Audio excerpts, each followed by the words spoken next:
He had the talent, the confidence, and the spotlight. For one brief moment, he wasn't just competing with Terry Bradshaw, he was beating him. Scouts called him the next big thing. Coaches said he could redefine the game. And for a while, it looked like they were right. But then, everything collapsed.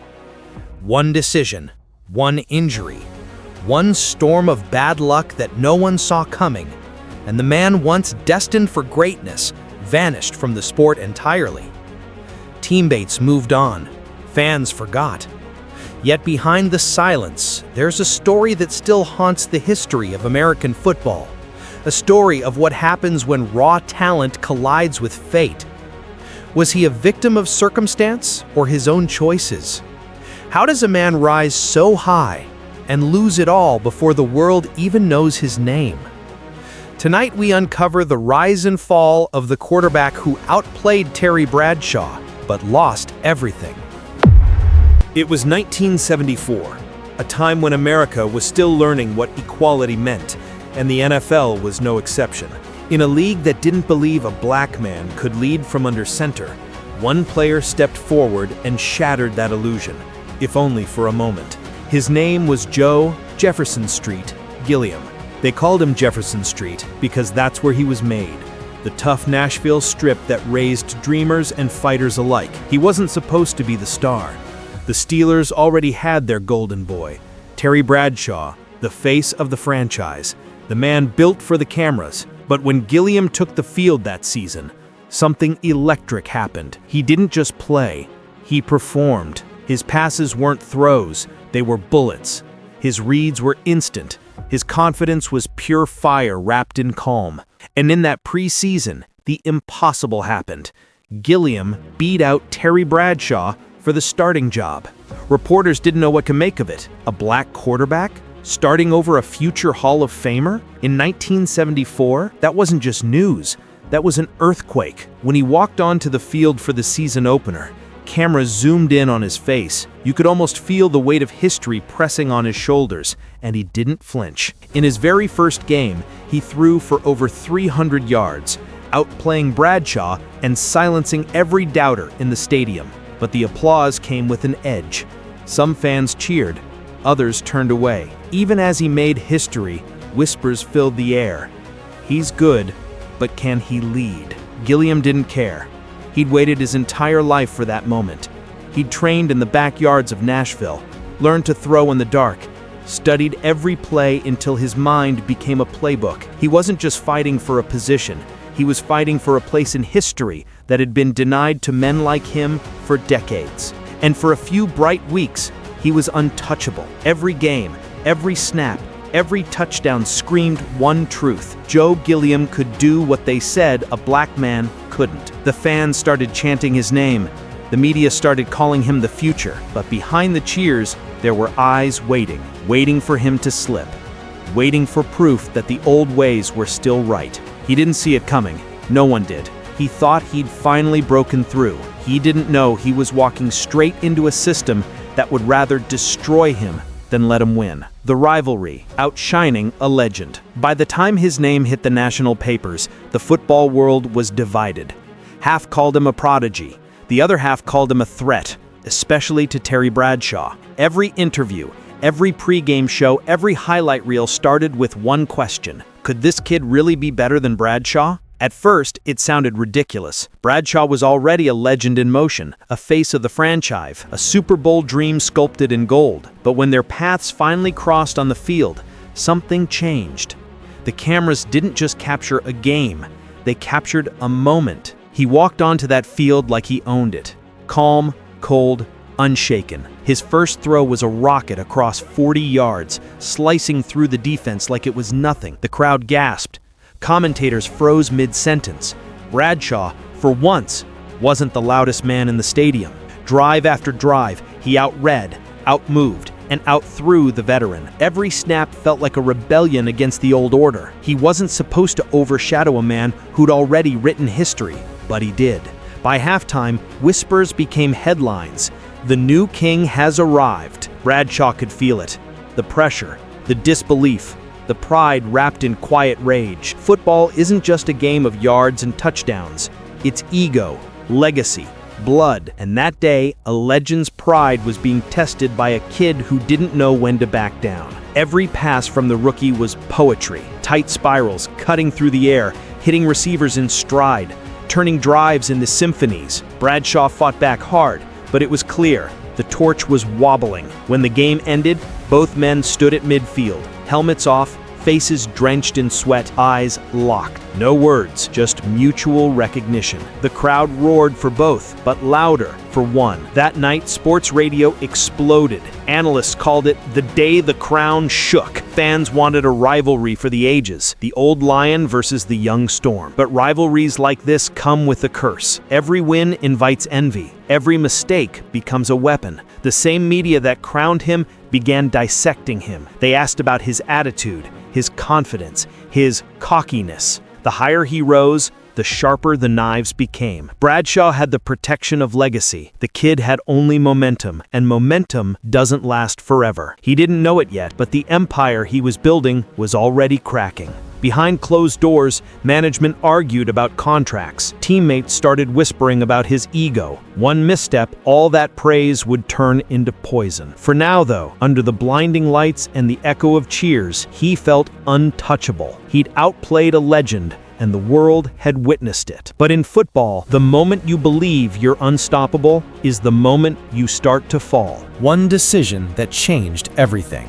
It started with a hit, not the kind that gets you cheered, the kind that silences a stadium. 1 second, he was scrambling out of the pocket, reading the defense like a chessboard. The next, a helmet crashed into his ribs with the force of a wrecking ball. He dropped like a man shot out of the sky. The crowd went dead quiet. Even the commentators stopped mid-sentence. He lay there, gasping for air, staring at the floodlights above. For a man who once seemed immortal, that was the first time he felt fear. Doctors said it was just bruised ribs. He smiled for the cameras, gave the "I'll be back soon" speech, and pretended everything was fine. But behind that grin, the pain never left. Every throw felt heavier, every morning harder. Still, he refused to stop. The world expected greatness, and he couldn't let them see weakness. So he made a choice, a decision that would cost him everything.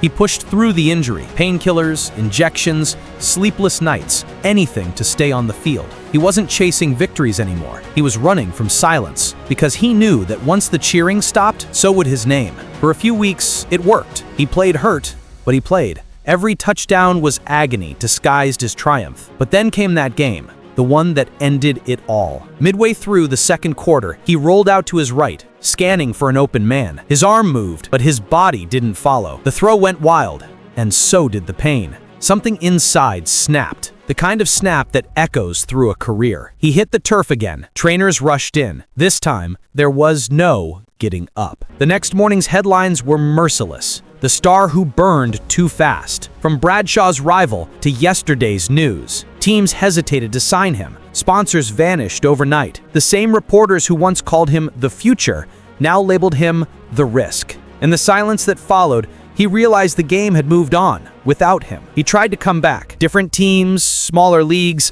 late-night training in empty fields. But the magic was gone. His body was slower, his arm weaker, and his name forgotten. That one decision to keep playing through pain became his undoing. It wasn't just the injury, it was pride. The same pride that made him great destroyed him. And as the stadium lights dimmed for the last time in his career, he finally understood the cruel truth of football. You don't get to choose how your story ends. The silence, forgotten by the game. The lights were gone now. No cameras, no interviews, no fans chanting his name. Just the quiet hum of a refrigerator in a one-bedroom apartment and the faint echo of memories that refused to die. He'd once walked into packed stadiums where 50,000 voices screamed for him. Now, when he walked down the street, no one even looked twice. He had become invisible, a ghost of his own glory. At first, he told himself it was temporary, that one more phone call, one more chance, one more open door would bring him back. But weeks turned into months. The phone stayed silent. He started rewatching old game tapes at night. The perfect throws, the celebrations, the cheers. But instead of pride, he felt pain. Every highlight was a reminder of what he'd lost and who he'd become. Money began to run out. The endorsements had disappeared faster than the applause. Bills piled up. Friends who once stood beside him started to vanish. Everyone loves a rising star, but no one sticks around for the fall. He tried to find purpose outside the game, but nothing filled the void. Football wasn't just what he did, it was who he was. And now, without it, he felt like a stranger in his own skin. Some nights, he'd drive past old stadiums, parking just far enough to see the glow of the floodlights. He'd sit there in silence, listening to the faint cheers floating through the air, imagining they were still for him. But they weren't. They never would be again. There's a special kind of pain that comes with being forgotten while you're still alive. When the world moves on and you're left behind, stuck between what was and what could have been. He gave everything to the game.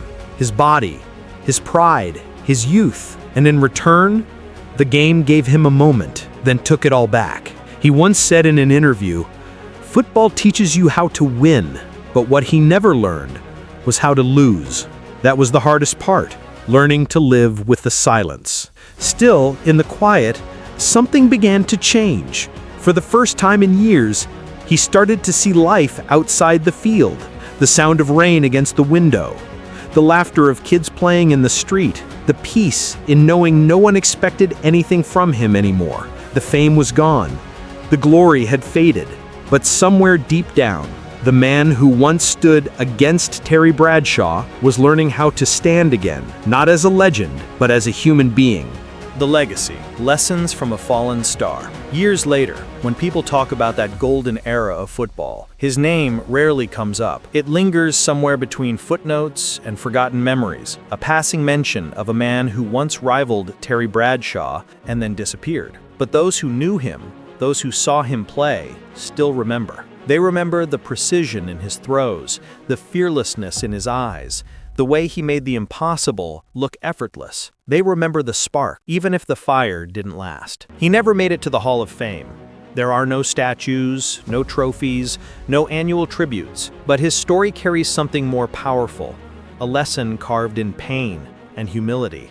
That talent alone isn't enough, that dreams can be fragile, that greatness can crumble when pride goes unchecked, and that life doesn't always give second chances, even to the best of us. In the end, he found peace in small things, coaching local kids, teaching them not just how to throw, but how to handle losing. He'd smile when one of them fumbled, clap a hand on their shoulder and say, "Winning's easy, learning to fall, that's what makes you strong." There was wisdom in his scars now.